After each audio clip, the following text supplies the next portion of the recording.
जय हिंद दोस्तों। आप सभी लोगों का बहुत बहुत स्वागत है। तो अभी जो हम लोगों का ये करंट अफेयर्स का जो भी सेशन कंटिन्यू रहेगा, चलता रहेगा, इसमें आप लोग पहले थ्योरी पार्ट है या जो भी पढ़ने वाली चीज़ें हैं वो उस पे आप लोग ध्यान देते रहिएगा। एमसीक्यूज़ जो हैं वो हम लोग हफ्ते या फिर 5 दिनों पे 6 दिनों पे वो कलेक्ट करके एक साथ देखते रहेंगे। उसमें कुछ और भी टॉपिक के क्वेश्चंस होंगे जिनका आप लोगों को थ्योरी बहुत देखने की ज़रूरत नहीं होगी, तो एमसीक्यूज़ अलग से करेंगे। अभी आप लोग ज़्यादा से ज़्यादा पढ़ने वाले कंटेंट पे ध्यान दीजिए, वो ज़्यादा इंपॉर्टेंट है। एमसीक्यूज़ तो जब भी बनेगा वो आप लोग कर ले जाएंगे उसके बाद। चलिए स्टार्ट करते हैं। सबसे पहले चार जो है वो राष्ट्रीय खेल पुरस्कार जो है वो देने की बात की गई है। मेजर ध्यानचंद खेल रत्न अवार्ड जो कि हाईएस्ट स्पोर्टिंग ऑनर होता है नेशनल स्पोर्ट्स अवार्ड में, वो देने की बात की गई है। यानी ये जो मेजर ध्यानचंद खेल रत्न पुरस्कार है, राष्ट्रीय खेल पुरस्कारों में सर्वोच्च खेल सम्मान होता है। और ये कौन से चार लोग हैं, कौन से चार स्पोर्ट्स पर्सन हैं जिनको ये दिया जाना है, इसमें गुकेश डी हैं। गुकेश डी जो हैं इनको चेस के लिए मिलेगा।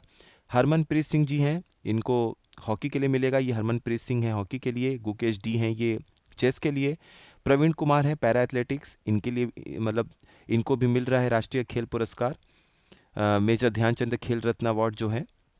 और मनु भाकर जो हैं, मनु भाकर जी को भी मिल रहा है शूटिंग के लिए। तो ये चारों लोग इंपॉर्टेंट हैं, इनका नाम याद रखिएगा।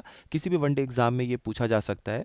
जरूरी नहीं है कि पीसीएस लेवल के एग्जाम में पूछा जाए, हो सकता है इनमें से किसी का नाम दिया जा सके, अन्य एग्जाम में भी आपको फ़ायदा होगा। उसके बाद देखिए ये इंपॉर्टेंट एक न्यूज़ है। गुजरात जो है वो भारत का पहला कोस्ट लाइन वेदर सेंसस करा रहा है। मतलब गुजरात 3 से 5 जनवरी तक, महीना थोड़ा सा ध्यान रखते चलिए, क्योंकि अब जो स्टेटमेंट आप देख रहे हैं पीसीएस और आरओ जैसे एग्जाम में पूछा जा रहा है तो उसमें मंथ भी पूछ रहे हैं, चाहे वो कोई भी मिलिट्री एक्सरसाइज हो कुछ भी हो, तो महीना थोड़ा ध्यान रखेंगे। याद करने की बहुत ज़रूरत नहीं है, देख लेंगे तो भी काम हो जाएगा। तो गुजरात 3 से 5 जनवरी तक देश की पहली तटीय जल पक्षी जनगणना आयोजित करेगा।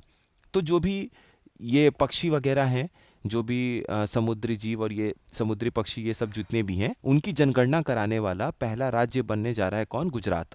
अब देखिए गुजरात सरकार 3 से 5 जनवरी तक जामनगर के राष्ट्रीय ये जो समुद्री राष्ट्रीय उद्यान है और अभयारण्य है उसमें तटीय और वेडर पक्षियों की देश की पहली जनगणना करने के लिए तैयार है। तो देखिए ये प्रीवियस ईयर क्वेश्चन भी पूछा जा चुका है कि ये जो पहला मरीन नेशनल पार्क और सेंचुरी है ये देश में कहाँ पर है, तो ये जामनगर यानी कि गुजरात में स्थित है। चार ऑप्शन उस समय दिए गए थे, तो ये आपके लिए इंपॉर्टेंट है। और पहला सेंसस तो ये कंडक्ट करा ही रहा है गुजरात।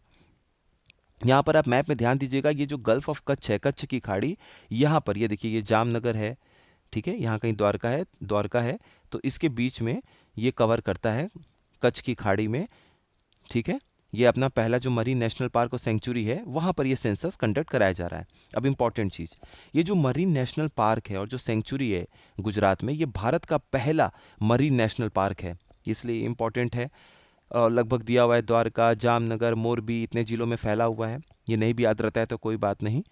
बाकी ये ओखा और नवलखी के बीच में 170 किलोमीटर की लंबी तटरेखा है, 42 द्वीप हैं, उनको ये कवर करता है।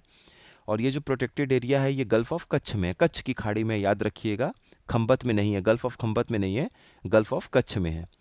इतना इंपॉर्टेंट है, इतना आप देख लेंगे तो काम हो जाएगा। और ये एक न्यूज़ है, एयरक्राफ्ट करियर है ये फ्रांस का, जिसका नाम है एफएनएस चार्ल्स डी गॉल, ठीक है।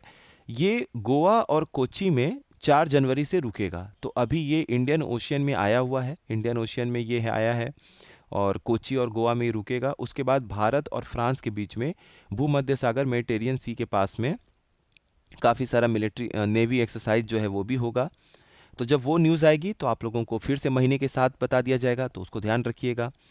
देखिए इन लोगों ने इंडियन ओशियन में हिंद महासागर में एक मिशन के तहत इसको डिप्लॉय किया है। वहाँ पर अपनी एक फ्रांस ने एयरक्राफ्ट करियर को भेजा है, और इस मिशन का नाम है मिशन क्लेमेंसियो, ठीक है। इसका नाम है मिशन क्लेमेंसियो 25। तो अगर आपको न्यूज़ में इस तरह से आ जाए कि मिशन क्लेमेंसियो 25 किससे जुड़ा हुआ है, जो न्यूज़ में हमें देखने को मिल रहा है, तो फ्रांस का ये एक मिशन है जिसके तहत वो इंडियन ओशियन यानी कि हिंद महासागर में अपने एयरक्राफ्ट करियर को तैनात करेगा। और इस एयरक्राफ्ट करियर का नाम है चार्ल्स डी गॉल। आपसे ये भी पूछ सकते हैं कि मिशन क्लेमेंसियो 25 के तहत किस देश ने चार्ल्स डी गॉल को, जो कि उसका एयरक्राफ्ट करियर है, वो भारत में मतलब इंडियन ओशियन में हिंद महासागर में तैनात किया था? तो उसका आंसर हो जाएगा फ्रांस। और ये गोवा और कोच्चि में रुकेगा 4 जनवरी से। 42वां जो एडिशन है यानी 42वां संस्करण है एक्सरसाइज वरुण, ये वरुण एक्सरसाइज जो वरुण युद्धाभ्यास है, ये नेवी का युद्धाभ्यास है भारत और फ्रांस के बीच में। तो जब भी ये होगा ये महीने के साथ हम लोग देख लेंगे, तो अगर क्वेश्चन में आता है तो हमारा कवर हो जाएगा। इसके साथ आपको ये याद रखना है कि एक्सरसाइज शक्ति, ये जो शक्ति अभ्यास है ये भारत और फ्रांस के बीच में होता है लैंड पे, मतलब हमारे आर्मी के बीच में। ये जो वरुण एक्सरसाइज है ये समुद्र में होता है यानी कि नेवी के बीच में। और ये जो गरुण एक्सरसाइज है ये हवा में होता है यानी कि अपनी जो वायुसेना है उसके बीच में, भारत और फ्रांस के बीच में। तो ये सब कुछ याद रखिएगा, स्टैटिक चीज़ें हैं साथ में। तो ये 3 इंपॉर्टेंट कुछ टॉपिक था, आप इसको ज़रूर देखिएगा। बाकी जो एमसीक्यूज़ है वो भी आप लोगों को मिलता चलेगा, तो वो भी स्टार्टिंग से कवर हो जाएगा, उसमें कोई टेंशन नहीं। हिंदी जो है आर के लिए जल्द आप लोगों के लिए शुरू होगा, तो स्टैटिक सब्जेक्ट में जो भी हो पाएगा वो भी कवर करते चलेंगे। तो आप लोग अच्छे से पढ़ते रहिए। कोई भी क्वेरी है ज़रूर यूट्यूब पे आप लोग पूछ लीजिएगा, या जो लोग टेलीग्राम पर हैं वहाँ भी आप लोग पूछ सकते हैं मैसेज में। आप सभी लोगों का बहुत बहुत धन्यवाद।